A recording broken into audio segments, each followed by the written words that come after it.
Hi there, Steve Barnes here with Life Writing Live. Just talking about the completion of the first 2 weeks of 2022. Just, yeah, still trying to figure all this out. In the beginning of a new year, but first of all, I'm Steve Barnes, creator of Life Writing, novelist, um, husband, father, television writer, that kind of stuff. And I'm just here to kind of share some tools and share some thoughts and share my life in that sense. Um, at the end of a year, what I like to do is take a look at what I accomplished in the previous year and see, well, what could I have done better?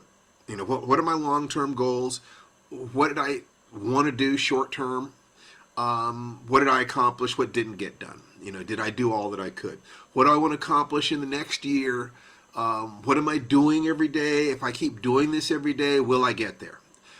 If I know that my current goals are being supported by my current actions and all I need to do is to continue those actions, then it's just a matter of what do I need to do to increase my motivation to do those actions, my motivation to continue. If I've got bad habits that I need to break, then I need to look into how to break those bad habits. But it's being willing to take a look at what the previous year was and what the next year is going to be, and then where am I? So that every day I just chop wood, carry water, just get out of bed, do certain things all day, and if I do those things, I'm going to get the life that I want, that my family deserves. That in that sense, that your family deserves. It's working backwards from, the idea that the meaning of life is to be happy. So how can we be happy? Short and long term. I would say that you're going to be happiest if your family is healthy, if your actions are of benefit to your community. So it's not just a matter of me in terms of my own individual selfish desires. Nothing wrong with those. There's nothing wrong with selfishness. The problem is when you have a limited definition of self. If your self includes your family, your friends, your community, your nation, the world, life itself, existence, where does yours stop? But start with just taking care of yourself, making sure that you're safe.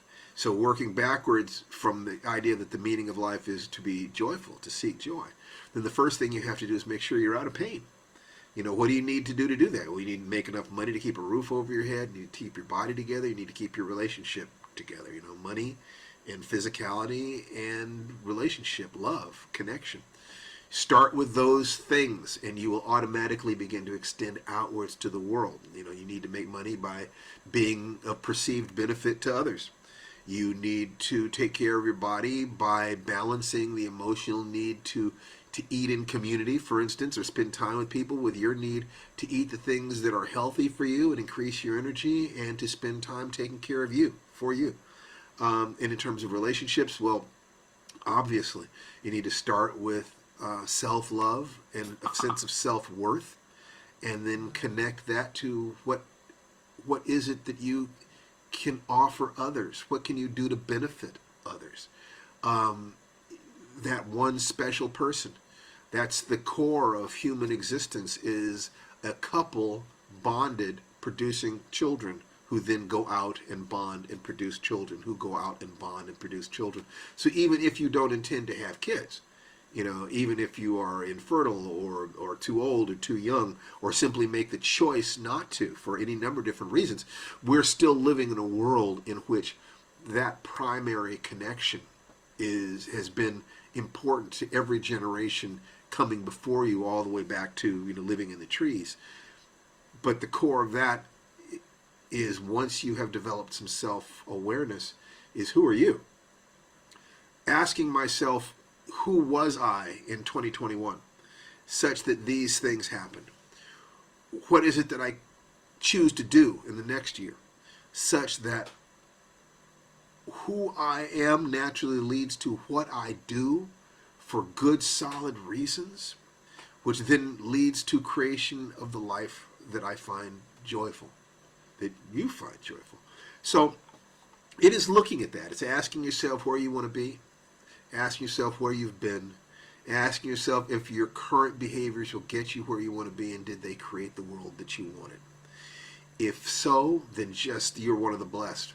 Hopefully you're happy doing those things, and just doing those things is enabling your life. If not, find ways to be happy doing these new things. Hopefully you can find ways to be happy doing the things that will lead to that health, that success, that connection. But if you have to do things that hurt a little bit, that are boring to you, then hopefully you find ways to do them as efficiently and effectively as possible. So it's like, if you like walking for an hour, 2 hours, that's great. But if you don't, you still need to exercise. So you find the most efficient exercise, and that can be take no more than 10 minutes a day. Doing the thing that is efficient if you can't do the thing that is fun. But one way or the other, what you have to do is to take care of yourself. You have to make a living. And if you love someone, you have to do maintenance on that relationship every single day. That's all for today. This is the end of the week, so I'm taking a look at stuff. We're in our podcast. We did our first interview for the podcast with Roy Woods Jr. It's going to be up on Sunday, from The Daily Show. Beautiful man, really brilliant, had some really great things to say about careers and life balance. And that'll be up on Sunday. You'll be able to get that at lifewritingpodcast.com. Absolutely free. You take care, people. Have a wonderful weekend, and live with passion. Take care.